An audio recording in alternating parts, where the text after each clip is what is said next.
I'm Casey Reed, 32 years old, standing in my Albuquerque apartment, pregnant and proud, surrounded by friends and family. It was supposed to be a joyful night celebrating our new home. But then my sister grabbed the microphone. "I've already spoken to a lawyer," she declared, her voice slicing through the chatter. "From this moment on, I am the owner of this house." She turned to the crowd, pointing straight at me.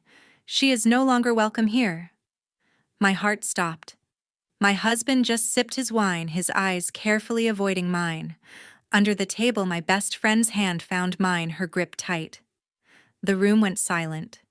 Every gaze locked on me as if waiting for me to crumble. I could feel the weight of their stares, judgment, betrayal. Her words weren't just a claim, they were a knife cutting through everything I had built. I should have seen it coming, the late-night texts, the whispered calls, the way she lingered in my home as if it were hers. But I was pregnant, exhausted, clinging to the belief that family meant trust. I was wrong. My husband's silence screamed louder than her words. I waited for her to finish, my pulse racing, and in my head, I counted 3, 2, 1. Silence swallowed the room. I stood, my hands steady, and reached for my purse, and pulled out something no one in the room expected. This wasn't the end, it was the beginning of my fight.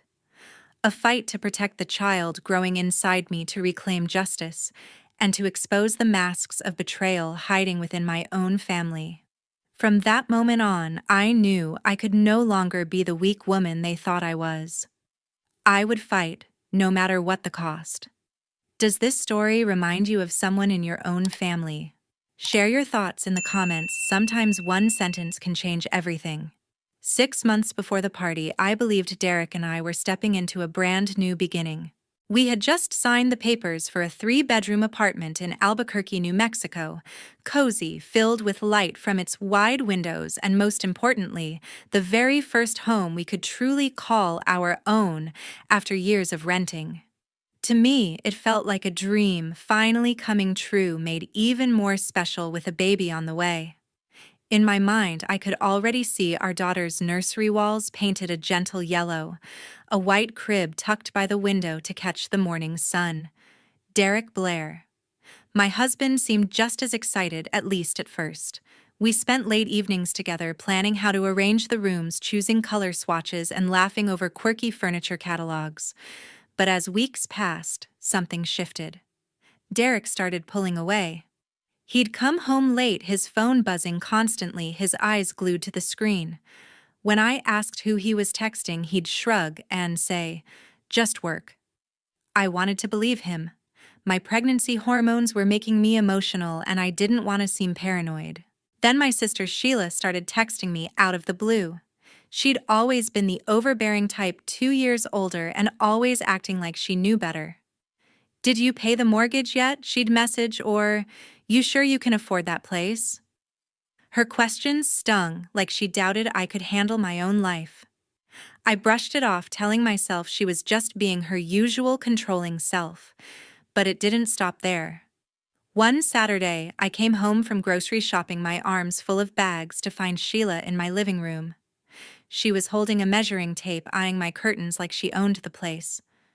"These won't do," she said, not even looking at me. "You need something classier for a home like this." I froze, my stomach twisting. How did she even get in? When I asked, she waved a hand. "Derek gave me a key. Said you wouldn't mind." I minded. A lot. But I bit my tongue, not wanting to start a fight with my sister while pregnant. Derek wasn't any help. That night, I asked him why he gave Sheila a key without telling me. He just mumbled something about family helping out and changed the subject. His phone buzzed again, and he turned it face down on the table. I couldn't shake the feeling that something was off. Sheila's texts kept coming, each one more intrusive. "You should refinance the loan," she wrote once. "I know a guy who can get you a better rate." How did she even know about our loan? I hadn't told her anything. When I mentioned it to Derek, he said, "She's just trying to be helpful, Casey. Relax." But I couldn't relax. The way Sheila talked about my home like it was hers to manage made my skin crawl. Monica, my best friend since college, noticed the change in me. We met for coffee one morning and I spilled everything Derek's distance. Sheila's constant meddling. Monica's eyes narrowed as she stirred her latte. Casey, that's not normal. Sheila's acting like she's got a stake in your apartment. You need to watch her. I nodded, but deep down, I didn't want to believe my sister could have bad intentions. We'd grown up close, sharing secrets and sleepovers. Sure, Sheila could be bossy but malicious. I wasn't ready to go there. Still, Monica's words stuck with me. I started paying closer attention to Sheila's comments, her uninvited visits. One day, I caught her flipping through papers on my kitchen counter Bill's mortgage documents. Just curious, she said with a smile that didn't reach her eyes. My unease grew a tight knot in my chest. I tried to convince myself it was nothing, that family didn't betray family. But every time Sheila showed up, every time Derek dodged my questions, that knot tightened. I was starting to wonder what they were hiding and why. One afternoon, I came home to find Sheila in my living room. She was rearranging my throw pillows, tossing the blue ones I'd picked out onto the floor like they didn't belong. Her heels clicked sharply against my hardwood, her eyes scanning the space with a frown. "This place needs a serious upgrade," she said, not even looking at me. I stood in the doorway, grocery bags heavy in my arms, my pregnancy making every step feel like a chore. "Sheila, what are you doing here?" I asked, my voice tight.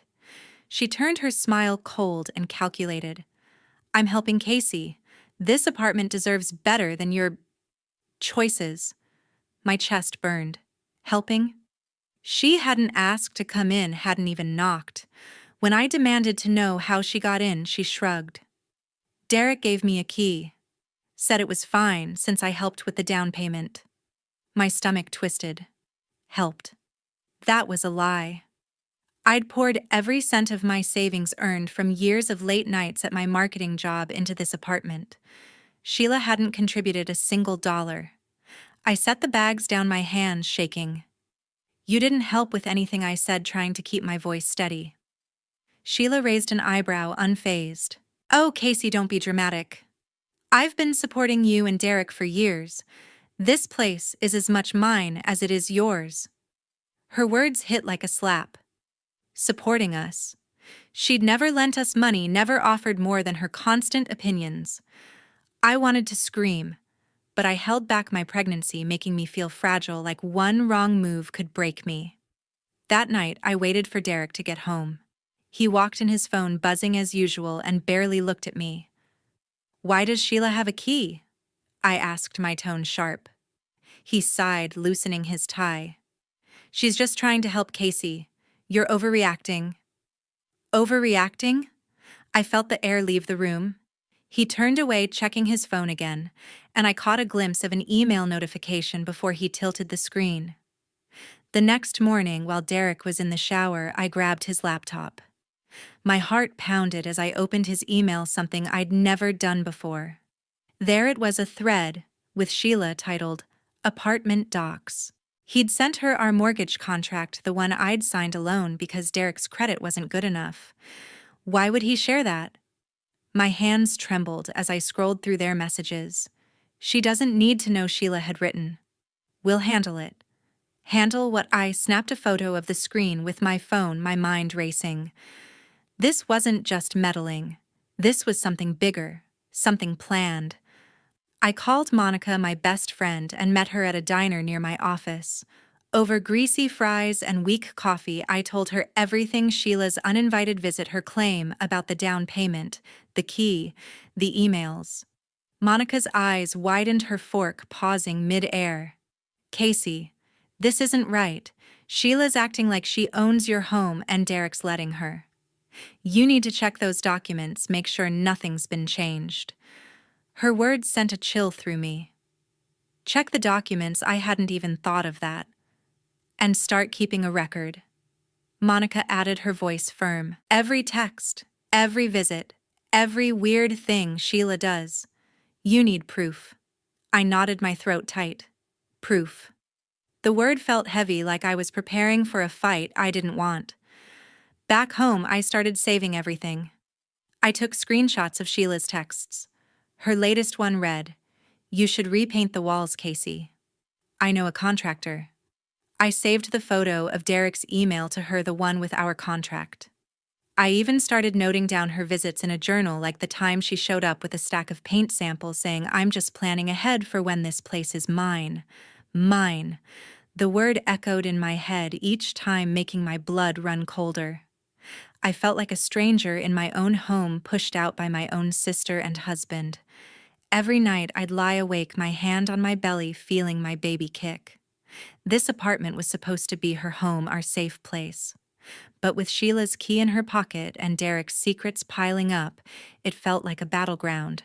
I wasn't sure what they were planning, but I knew one thing: I wasn't going to let them take what was mine.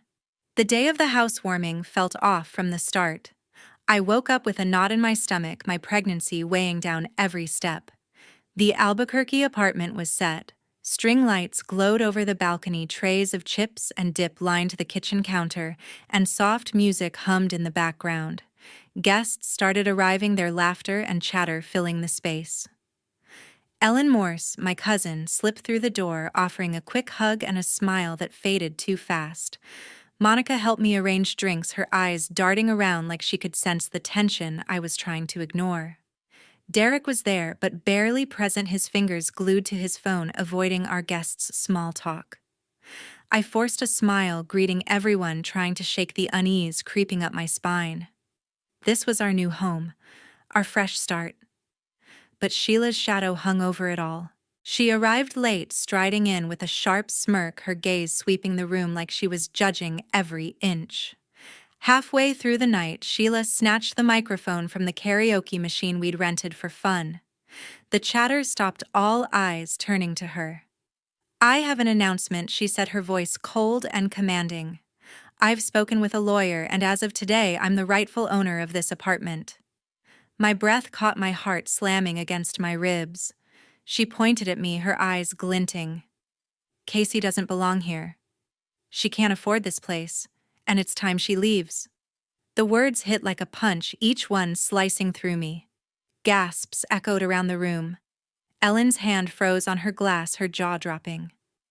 Monica grabbed my arm, her grip tight, whispering, "Breathe, Casey." But I couldn't breathe. My face burned, my pulse thundering in my ears. Derek stood in the corner, sipping his wine, his eyes locked on the floor. Not a word, not a glance. His silence screamed louder than Sheila's voice. The room felt like it was closing in. Neighbors, co-workers, family, all staring at me, their whispers buzzing like static. Sheila's smirk widened, her confidence unshaken, like she'd already claimed my home. My mind raced, replaying her lies about the down payment, her uninvited visits, the emails she'd exchanged with Derek. It was all connected, a plan I hadn't seen coming. My hands trembled, my body frozen in place. I wanted to scream, to demand answers, but my throat was tight. My thoughts, a jumbled mess. How could my sister do this? How could Derek just stand there? Monica's hand stayed on my arm, her voice low but steady. "We'll figure this out," she murmured. Ellen's eyes met mine, wide with shock, her fingers clutching her glass like it might shatter. The crowd's murmurs grew louder, some guests shifting uncomfortably, others leaning in, waiting for me to crack. Sheila stood tall, her chin lifted as if daring me to challenge her. But I couldn't move, couldn't speak. The weight of her words, Derek's betrayal, and the eyes of everyone I knew pinned me in place. My home, my safe haven, felt like it was slipping away, and I was powerless to stop it. A week after the party, I couldn't stop replaying Sheila's words. Her voice echoed in my head, sharp and smug, claiming my apartment as hers. I sat on the couch in our Albuquerque home, my hand resting on my belly, feeling my baby's faint kicks. The string lights from the housewarming still hung on the balcony, mocking the celebration that had turned into a nightmare. Derek was barely around, leaving early and coming home late, his phone always buzzing. I tried to focus on work, but my mind kept drifting back to that night, to his silence as Sheila humiliated me. Then on Monday, Paula Hart, my colleague from the marketing team, asked me to meet her for lunch. Her text was cryptic. We need to talk. It's about Derek. My stomach churned, but I agreed, hoping it was nothing serious. At a small diner near the office, Paula slid her phone across the table. I saw them last week. She said, her voice low. Derek and Sheila at a coffee shop downtown. She showed me a photo, Derek and Sheila sitting close, her hand on his arm, their faces inches apart. My throat tightened. Paula hesitated, then opened a screenshot of a text conversation she'd overheard and snapped. It was from Derek's phone to Sheila Casey's clueless. Once we push her out, the apartment's ours. My hands shook as I stared at the words. Not just betrayal, but a plan to take my home. Paula's eyes softened. I'm sorry, Casey. I had to tell you. That night, I waited until Derek was asleep. His phone was on the nightstand, unlocked, a rare slip. My heart pounded as I scrolled through his messages with Sheila. There were dozens going back months. She doesn't deserve the place, Sheila wrote. We'll make it ours. Derek replied, just keep her distracted. I'll handle the rest. My chest burned, tears blurring the screen. They weren't just plotting against me. They were together. Every late night, every dodged question, every smirk from Sheila, it all made sense. I felt like the ground had vanished beneath me, my own husband and sister tearing apart the life I'd built. I couldn't confront Derek yet. I needed more. The next day, I called Sheila, my hands trembling as I hit the record button on my phone. Why are you doing this? I asked, keeping my voice steady. She laughed, cold and sharp. Casey, you're in over your head. That apartment? It's too much for you. I'm just resolving things. I pressed harder. Resolving. By claiming my home. She paused. Then her voice dropped. You should have stayed out of the way. Derek and I will take care of it. My blood ran cold. She'd admitted it, her plan to push me out. I saved the recording, my heart racing, but my resolve hardening. I met Monica at her place that evening, my phone full of screenshots and the audio file. She listened to the recording, her jaw tight. This is disgusting, she said, her voice fierce. They're trying to steal your life, Casey. You need to fight back.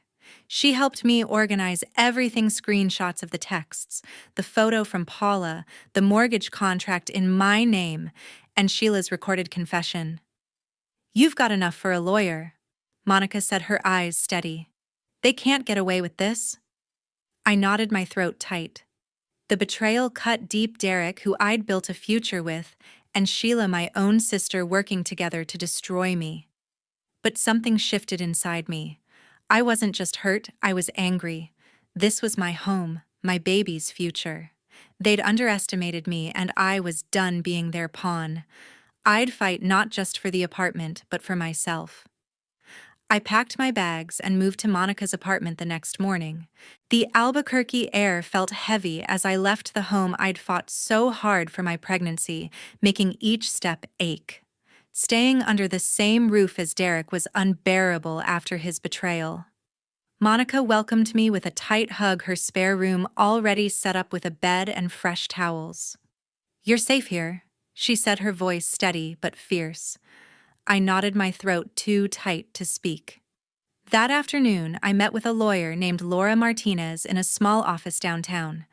I laid out everything: Sheila's false claim about the down payment, her uninvited visits, the email she exchanged with Derek about our mortgage contract, and the recording where she admitted wanting to resolve me to take the apartment. I also showed Laura the photo Paula had sent, the texts confirming Derek and Sheila's affair and their plan to push me out. This is serious, Laura said, her pen tapping the desk. We can file against Sheila for fraud and attempted forgery of property documents, and against Derek for violating your privacy by sharing the contract. My heart pounded, but her confidence gave me a flicker of hope. 2 days later, my phone buzzed with notifications. Sheila had posted on social media a long rant accusing me of abandoning Derek and being unfit to own the apartment. Casey walked out on her husband, leaving him with nothing, she wrote. She doesn't deserve that place. My stomach twisted as I read the lies, the comments piling up from strangers and distant acquaintances. Some called me selfish, others questioned my stability. The betrayal stung deeper than I thought possible, my own sister painting me as the villain.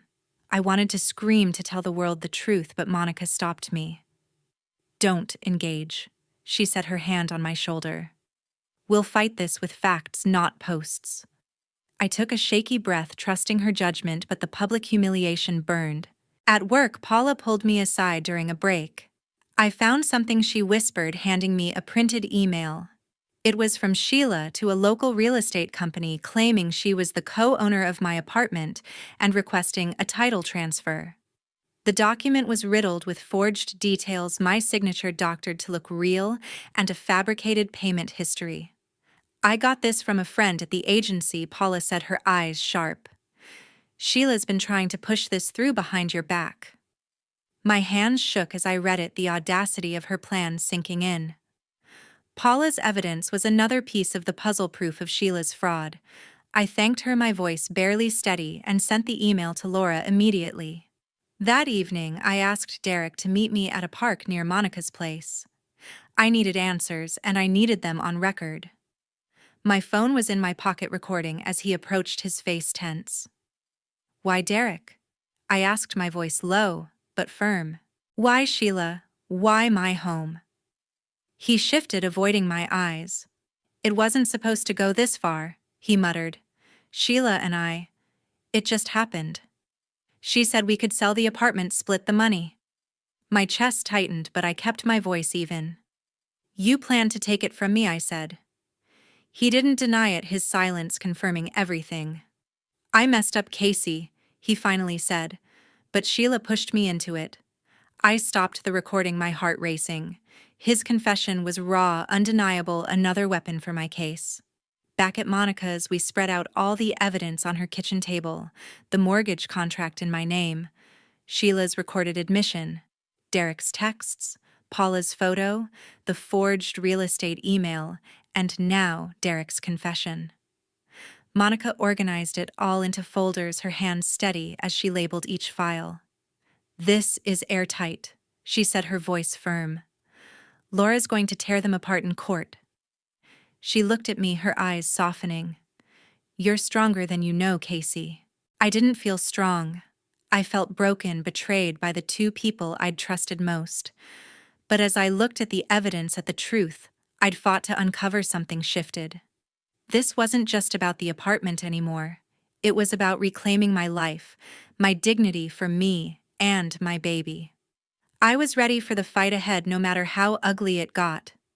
The courtroom was quieter than I expected. The Albuquerque sun filtered through high windows, casting stark shadows on the wooden benches. I sat beside Laura, my hands clasped tightly in my lap, my pregnancy making me shift uncomfortably. Across the room, Sheila and Derek sat stiffly, avoiding my gaze. Laura stood, her voice steady, as she presented our case.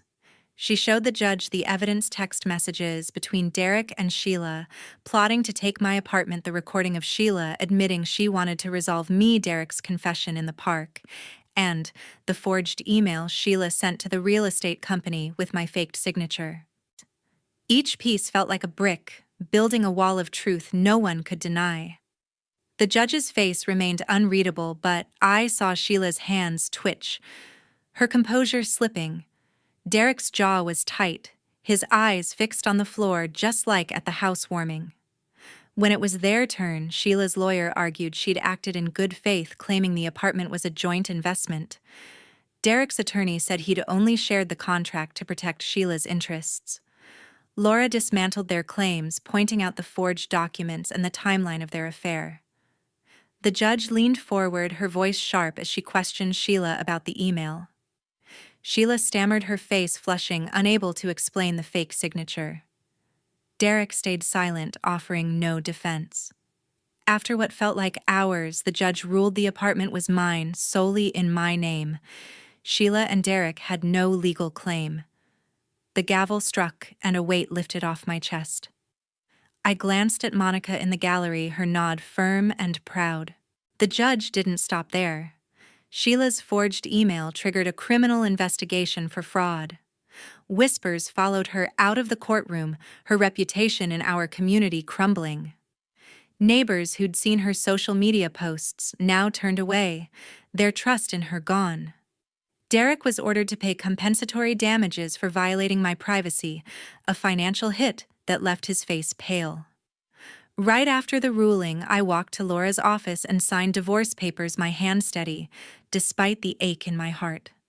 Derek wasn't the man I'd married, and I wasn't going to let him define my future. The papers were filed that afternoon, severing our bond for good. 2 months later, I gave birth to my daughter Ivy in a hospital room filled with sunlight. Monica was there holding my hand as I held Ivy for the first time, her tiny fingers curling around mine. Her name felt right, a symbol of growth after so much pain. I moved into a new apartment in Albuquerque, a smaller place, with big windows and a balcony just for us. Monica helped me unpack, her laughter filling the space as we hung new curtains and set up Ivy's crib. Sheila and Derek were gone from my life. No calls, no messages, no apologies. I didn't need them. The lies, the betrayal, the public humiliation, they'd tried to break me, but I'd stood firm. The truth had been my shield, and my resilience had carried me through. Ivy and I were starting fresh, and for the first time in months, I felt free.